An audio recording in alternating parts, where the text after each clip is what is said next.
నేను యాంకర్ సుభాన సింగ్. మీరందరూ చూస్తున్నారు ముందు అడుగు 9 న్యూస్. విశాఖ జిల్లా గాజువాక నియోజకవర్గంలో నేషనల్ జై మహాభారత్ పార్టీ స్వతంత్ర అభ్యర్థిగా పోటీ పడుతున్న కాండ్రింగల ఆదినారాయణ ఎన్నికల ప్రచారంలో తమ వేగాన్ని పెంచారు. ప్రచారం అనంతరం ఆయన మీడియాతో మాట్లాడుతూ గాజువాకలో ప్రధాన సమస్యలపై ముక్త కంఠంతో పోరాడతానని, శాసనసభ్యుడిగా మీ సేవ చేసుకునే అవకాశాన్ని తనకివ్వమని ఆయన కోరారు. మరిన్ని విషయాలు మీడియాతో మాట్లాడుతున్న ఆయన మాటల్లోనే. కాండ్రింగల ఆదినారాయణ, నేను ఆదిబాబుగా నేను ఈరోజు విశాఖపట్నం అనకాపల్లి మధ్య ఆర్థిక రాజధానిగా వెలుగొందుతున్న గాజువాక నియోజకవర్గం నుంచి నేను ఇండిపెండెంట్ అభ్యర్థిగా జేఎంపీ పార్టీ తరఫు నుంచి ఫ్లూట్ గుర్తుపై పోటీ చేస్తున్నాను. కావున మీరందరూ మీ యొక్క అమూల్యమైన అతి పవిత్రమైన ఓటు ముద్రను ఫ్లూట్ గుర్తుపై వేసి అత్యధిక మెజార్టీకి గెలిపించి మీ ముందు ప్రధాన సమస్యల్ని పరిష్కరించుకోగలరని నేను ఆశిస్తూ మొట్టమొదటిగా నేను ఈవేళ విశాఖ ఉక్కు ఆంధ్రుల హక్కుని పోరాట ఫలితముగా సాధించిన ఉక్కుని తుక్కుగా చేసి ఈరోజు మనం అందరినీ ప్రత్యక్షంగా పరోక్షంగా దానిపై ఆధారపడిన 2 లక్షల కుటుంబాలని ఈదురుపాలు చేయడానికి కేంద్ర ప్రభుత్వం ప్రయత్నిస్తున్నది. కాబట్టి దాన్ని ఏ విధంగా వీళ్ళు స్థానిక నాయకులు నిర్వీర్యం చేసి భగ్నం చేశారు. కాబట్టి దానిపై నడుము కట్టి ఏ త్యాగానికైనా సిద్ధమయ్యి దాన్ని సాధించి తీరుతానని మీ అందరికీ మీ యొక్క ఓటు ద్వారా తెలియజేస్తానని ఆశిస్తున్నాను.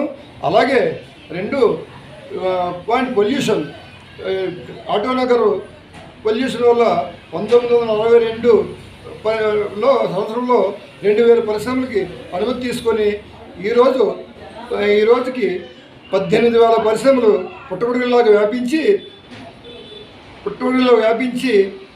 కాలుష్య బారుల నుంచి పిల్లల నుంచి చంటి పిల్లల నుంచి వయోవృద్ధుల వరకు అనారోగ్య బారిన పడి వైద్య రీత్యా చాలా క్షీణించిపోయి వైద్య ఖర్చులు లేక కనీసం చాలామంది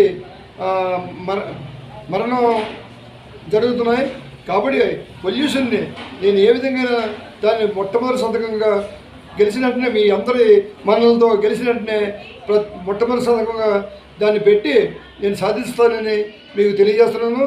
అలాగే ఈరోజు గాజువాక ప్రాంతంలో డిజిటల్ లైబ్రరీ కనీసం లేకుండా లైబ్రరీ గ్రంథాలయం పేరు మీద మన ట్యాక్సుల నుంచి పన్నుని వసూలు చేసి దాన్ని వేరే రూపంగా వాళ్ళ సొంత ఖర్చులకి, నాయకులకి, ఇటు అధికారులకి సొంత ఖర్చులకు వాడుకొని మనకి నిర్వీర్యం చేశారు.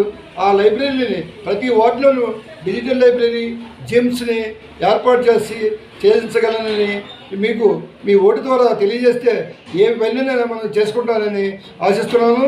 అలాగే ఈరోజు నిర్వాసితుల కుటుంబాలకి మేజర్ అయిన అభ్యర్థులకి అప్పటికి ఒక 6 నెంబరు ఇచ్చారు. ఈ రోజుకి అదే కుటుంబంలో 3 కుటుంబాలు 4 కుటుంబాలు పిల్లలు తయారయ్యారు. వాళ్ళకి మళ్ళీ పిల్లలు సంతానం భారం వల్ల ఆ స్థలం 107 గజాల స్థలంలో మగ్గి వంగిపోయి ఉంటున్నారు. దానికి మళ్ళీ ఏర్పాటుకి ప్రత్యామ్నాయంగా ఇప్పుడు మిగిలి భూముల్ని ప్రైవేట్కి పరంగా దారాదత్తం చేయడానికి సిద్ధంగా ఉన్నారు. దాన్ని ప్రతిఘటించి మనకి ప్రతి ఒక్క మేజరైన వాళ్ళకి 60 గజాల స్థలాన్ని ఏర్పాటు చేసి దానికి ప్రభుత్వం ద్వారా రుణం మంజూరు చేసి గృహాలు ఏర్పాటు చేస్తానని నేను మీరు గెలిపించినట్లయితే ఏర్పాటు చేస్తానని తెలియజేసుకుంటూ, అదేవిధంగా ఆలోచించి ప్రతి ఒక్కరు మేధావులు, పత్రికా మీడియా ప్రతినిధులు, సంపాదకులు, అలాగే గాజువాక ప్రాంత ప్రజానీకం నివాసితులు ఆలోచించి ఒక్క విజ్ఞతతో మీరందరూ, అలాగే స్కిల్ డెవలప్మెంట్ ప్రోగ్రామ్ అంటే వాళ్ళకి ట్రైనింగ్ ఇచ్చి ఒక 1 year ట్రైనింగ్ ఇచ్చి స్వయం ఉపాధి పథకం కింద వాళ్ళకి ఏర్పాటు చేస్తానని నేను దీని మీడియా ద్వారా తెలియజేసుకుంటూ, దాన్ని ఏ విధంగా చేయాలంటే మహిళలకు ఖాళీగా ఉన్న సమయంలో గృహిణులు ఒక శిక్షణా కార్యక్రమాన్ని ఏర్పాటు చేసి వాళ్ళకి సర్టిఫికేషన్ కోర్సులు ఇవన్నీ ఏర్పాటు చేస్తారని ఈ సభాముఖంగా తెలియజేస్తూ, మీ అందరూ ఓటు ద్వారా అత్యధిక మెజార్టీని గెలిపించి మీ అందరూ ఈ సమస్యల్ని మీరు అధిగమిస్తారని చెప్పిస్తూ మీ నివాసాలకు అలాగే నివాసితులకు నా యొక్క విజ్ఞప్తి ఏంటంటే మీరు ప్రత్యేకంగా పరోక్షంగా మీ ఓటు హక్కుని మేధావితనంతో ఉపయోగించి ఓటుకు నోటును వ్యతిరేకించి అతి అమూల్యమైన అతి పవిత్రమైన అతి విలువైన అతి నీతి నిజాయితీతో కూడుకున్న ఓటును మీరు వేసి అత్యధిక మెజారిటీతో గెలిపించగలరని అందరినీ పేరున ధన్యవాదాలు తెలియజేసుకుంటూ